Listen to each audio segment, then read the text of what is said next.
On today's Minute of the Apes, I don't think at any point during K through 12 did I ever think about fleeing to the safety of a school bus.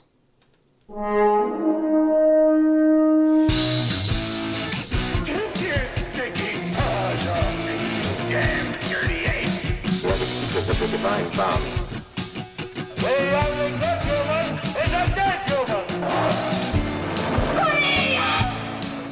There is fire, there is smoke. The minute of the apes. The minute of the apes. The minute of the apes. The minute of the apes.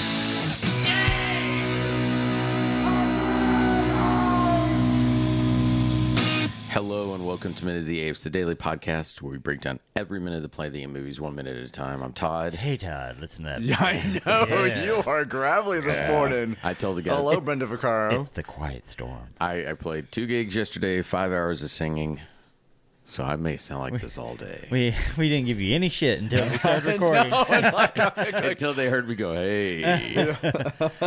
you try and try not to let that affect your vocal cords, but I guess after a while it does. Yes. So You didn't have to flee to the safety bus because you didn't have to do any active shooter drills. No. that it's, Well, that's out of nowhere. Well, no, the weird thing is that's where my mind went to because I just listened to this podcast called Confronting Columbine where one of the Are survivors you? Oh of my it- God, you guys are so dark. I was like, this. Wow. All right. Yeah. That's literally, it was like I've listened to this whole entire thing, and if you've not listened to it, it is one of those that's like your mind is opened. Mm-hmm. However, I knew that's not where you were taking me, but No. it's so funny when Sean said it, I went, oh shit, him too. Yeah, that's exactly. You know, honestly, the whole active shooter was never even an issue at any particular point. Not during our childhood, No, it yeah. wasn't at all. So I can't. My mind just doesn't go there. Isn't that weird that, I think back when I was in school and there were some escaped convicts from Oklahoma that they may be on the run, they may be down here. That was what made me afraid. I never once thought of somebody walking in my With a school with a gun. gun. Right. It's just, that's fucked up I mean, I shit. think the worst you would have thought of when our age was like somebody coming in with a knife or something. I mean, I was thinking, why would you get one to flee to a school bus? And I'm like, maybe because there was a bully that was getting you or something like that. It was a way to get off of the playground or away from the other children. Yeah. Never actually shooting, but you know what? These guys are being shot at, so they're Yeah. clearly getting onto a bus. That's It's an right. active, So- it is an active shooter drill. Yeah. So there's truth to what you said is related to the minute today. Correct. So look at that. Richard brings us back once again to the minute. Sean and I suck. Nah. Richard, you are the king. So Sean, All back right. to you. Tell us what's going on minute 50. All right, Guys, look at that. Minute 76. There we go. We're going to start minute 76 with apes wrecking mutant shit this time and ends with Aldo surveying the retreating mutants. All right, here we come. Minute 76, Battle for the Planet of the Apes. Stop! No killing! Take them captive!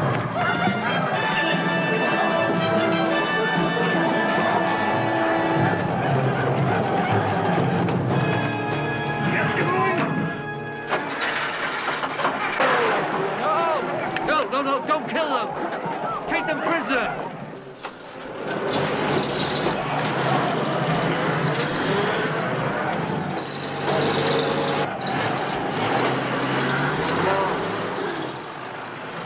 No, Virgil.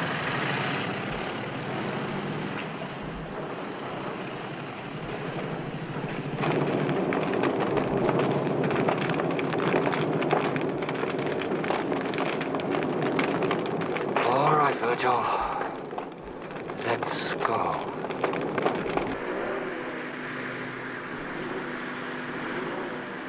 As in minute 76, we have a surprisingly alive village worth of apes and humans, plus a shrinking ghost city's worth of radioactive people. I have to explain something that occurred between Richard and I while we listened to the initial moments of this minute, because I actually had a note. I bet Richard thinks the same thing off the top when we had the weird little don't kill them moment. And I look over and Richard even has the, what? I mean, yeah, don't you lead with that? I mean, after everybody's already wailing on them, you should have told them before that, don't kill them. So, again, we don't try and talk about the future minutes as it relates to the motivation for the minutes that are happening right now. But for this moment right now, this is a what the fuck? your village is on fire. Uh-huh. You just got attacked by a bunch of people that were murdering your community. Right. And you want to not kill them when you have an opportunity? I mean, this is an invading army. They could go back and get more armies. They could go back and rally more people. And Well, Virgil had a little bit of bloodlust in him. I know. He still wanted to shoot. I was know. like, But, no. did he? Because even when you get into that moment, I really watched it this time, and I'm not going to fault Paul Williams on this. I'm going to fault more of the director's take on it, because Virgil kind of lazily pulls that gun up like, I'm going to shoot him, and then he does it, and it's like the whole moment is weird because you have Caesar saying don't. Right. You have lackadaisical kind of meandering of all the apes as they're beating up the humans, and then we have that moment. I don't really understand any of it, if I'm going to be very honest. So it's not in the script. Okay. Caesar telling them not to kill and stopping them from firing on the humans is not in the script. A lot of the stuff that happens in the way that unfolds here in the next couple of minutes are in the script in terms of how that moves. Okay. But Caesar making a statement out of the gate saying no killing, no this, take them captive. Mm-hmm. I don't know why he wants to take them captive. I don't know what he's planning on doing. Yeah. He's already got humans corralled. Well, yeah. Oh, that's true. That's a good point. His own scenario that he's got to deal with humans over there. And it just seems a little... Now, granted, we talked about the fact that it's a kid movie and we don't want to see like a bloodbath of bullets raining down on humans in the back of a convoy. I get that. It really just felt it's very intentional.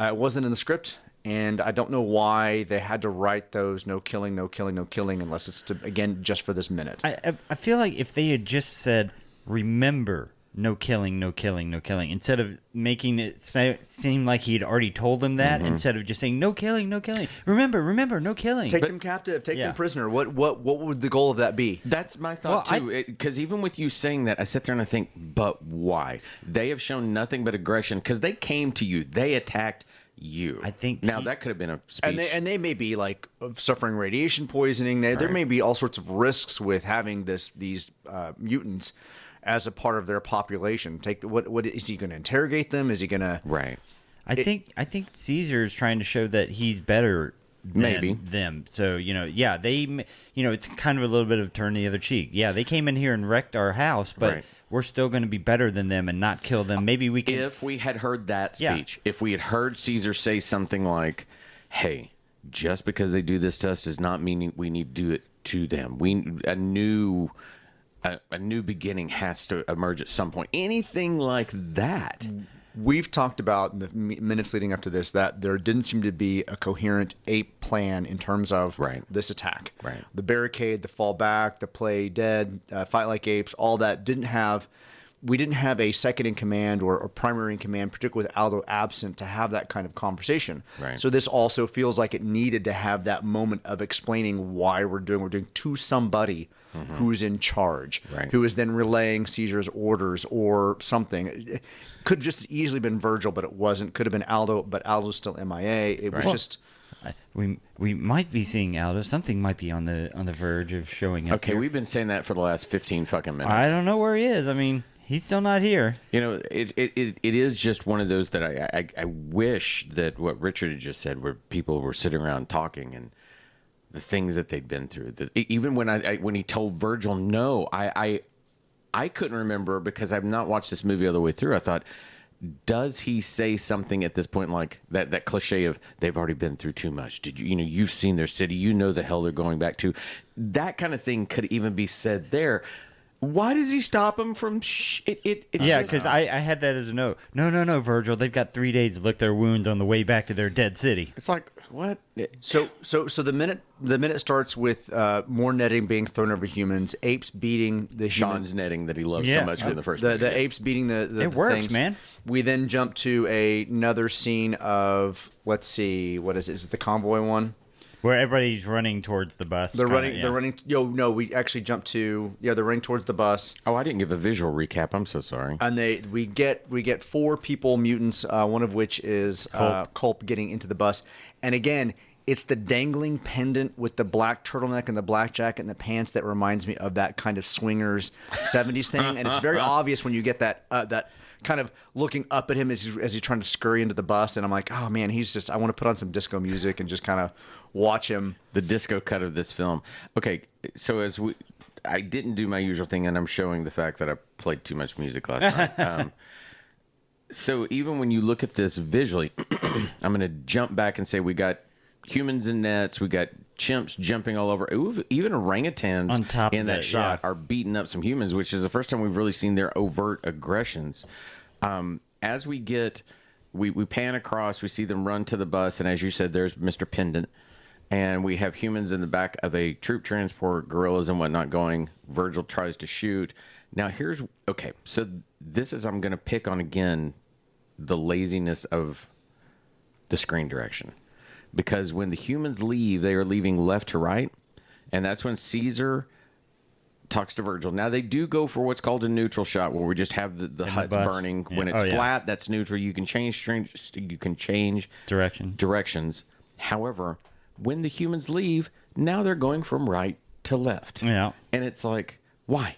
Why can't you just keep that screen direction the because same? We've established, if you think about it, direction-wise, that the dead cities on the right, yes. ape cities on the left. All the traveling to the dead city's been left to right. All the traveling from the dead city to ape city's been right to left. And now they're going the exact opposite. Yeah. If anything, make it a neutral shot. Make this your neutral shot. It's just one of those, as you watch that visually, you're like, once again, we've got a little bit of no planning. We talk about there's no plan from the apes' perspective. There's no planning from this either. Speaking of no plan, surely nobody could catch up to that bus on foot. Did it feel like between the humans that were under the netting to the humans that were back in the transport to the 4 that got on the bus, the 3 in the Jeep, the 1 on the motorcycle, and the 2 more that kind of run into the bus, that there were more mutants this time than there were at the beginning of the shots? Like it really felt like there was a lot more mutants or extras that they were kind of just reusing to make them look larger than they were when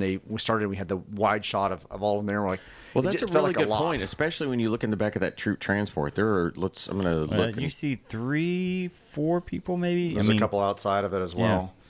Yeah. So, I mean, there's at least, if that's somebody right there in the middle of them, to the left, that's probably at least 5 humans. There's got to be somebody driving that. So there's 6. You've got Culpa, his driver, and at least 2 or 3 on the school bus. So you're right. Who's motorcycle been and 2 or 3 in the Jeep, Jeep and then the people that are under the netting. It felt like there was a lot more mutants in these shots than we had seen coming into the battle itself. I mean, I know that's particular, but it just seemed like where did these mutants come from? Yeah, well, and what I also kind of noticed too, as when the school bus is so easily turned back around to go right back through the barricade. I don't know. Anytime I was ever on a school bus, it took like 6 years for the school bus turn around.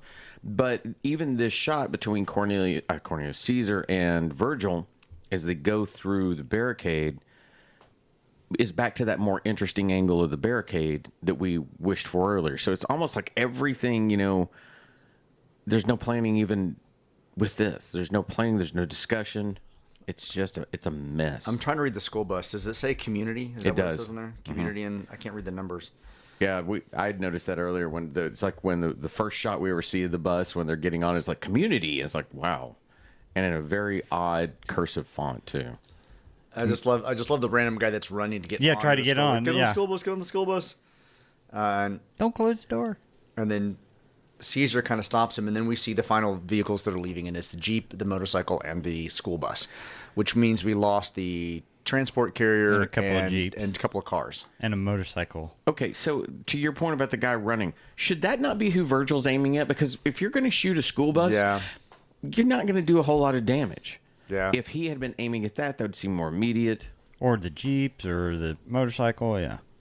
That might have just been a timing of the cut itself more than anything else. And then back to the whole thing of, where I said to Sean, I wish that Caesar had said something like, the hell they're going back to. Could that not have been a nice echo back to I like Zaius that. Yeah. saying about, what they're going into with the Forbidden Zone from the first film?